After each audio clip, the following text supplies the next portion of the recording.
జరిగిన అభివృద్ధి మరెక్కడా జరగలేదన్నారు ముఖ్యమంత్రి చంద్రబాబు. అందుకే ఓట్లు అడిగే హక్కు టీడీపీకి మాత్రమే ఉందన్నారు. వైసీపీది దుర్మార్గుల పార్టీ అని చంద్రబాబు విమర్శించారు. వైఎస్ వివేకానందను హత్య చేసి గుండెపోటుగా చిత్రీకరించేందుకు ప్రయత్నించడం దారుణమని అన్నారు. కేసీఆర్ జగన్వి లాలూచి రాజకీయాలని చంద్రబాబు మండిపడ్డారు. విజయాలు మనకేం కొత్త కాదు. అనేక ఎన్నికల్లో గెలిచాం. రాష్ట్రంలో ఎక్కువ సమయం మనమే అధికారంలో ఉన్నాం. మళ్లీ మనమే అధికారంలోకి వస్తాం. 100% అధికారంలో వచ్చే పార్టీ మన పార్టీ అని మరొకసారి మీ అందరికీ విజ్ఞప్తి చేస్తున్నా. రేపు గెలుపు ఒక చారిత్రక అవసరం. ఆడబిడ్డలు చెప్పాలి. మనం చేసిన సంక్షేమ కార్యక్రమాలు చరిత్రలో ఏమన్నా చేశారా తమ్ముళ్ళు అని మిమ్మల్ని అడుగుతున్నా. వేరే వాళ్ళకు ఓటు అడిగే హక్కు ఉందా అని మిమ్మల్ని అడుగుతున్నా. పైన అందరూ ఉన్నారు. నేను ఒకటే మీ అందరికీ హామీ ఇస్తున్నా. రాబోయే రోజుల్లో కార్యకర్తలకు పెద్దపీట వేస్తాను. నా కుటుంబ సభ్యులు మీరంతా ఒకరిద్దరు ఎమ్మెల్యేలు వినకపోయినా నేను మీకు హామీ ఇస్తున్నా. మీకు నేను అండగా ఉంటానని భరోసా ఇస్తున్నానని మరొకసారి తెలియజేస్తున్నా.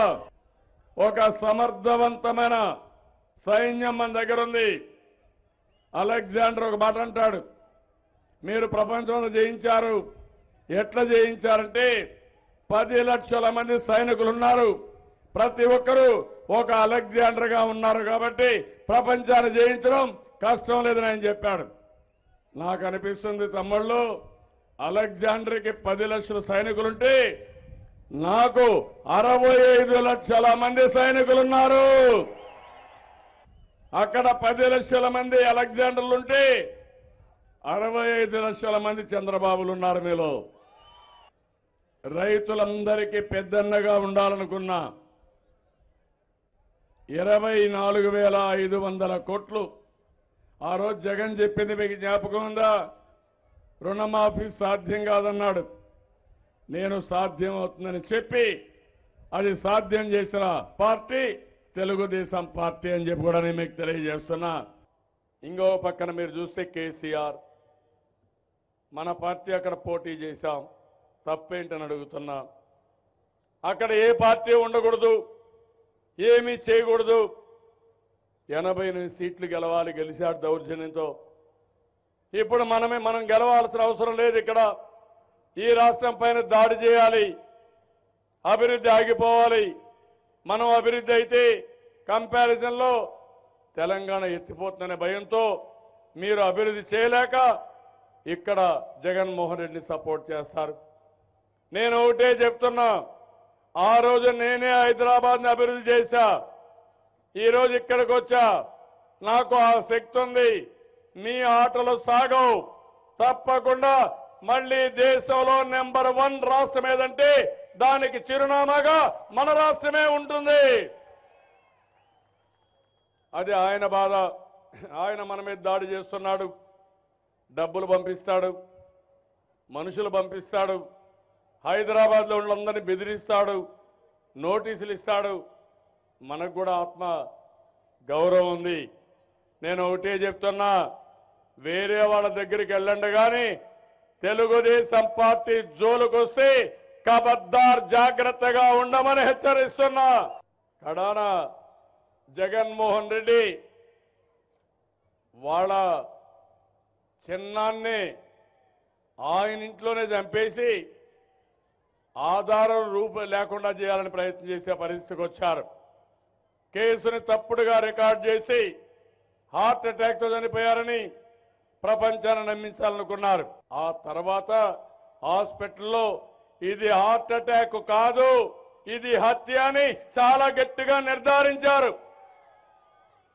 అక్కడి నుంచి డ్రామా మారిపోయింది. నేను మర్డర్ చేశానని చెప్తారు. ఏమమ్మా విన్నారా? ఢిల్లీలో ఒక కాపలాదారుడు ఉన్నాడు, నరేంద్ర మోడీ.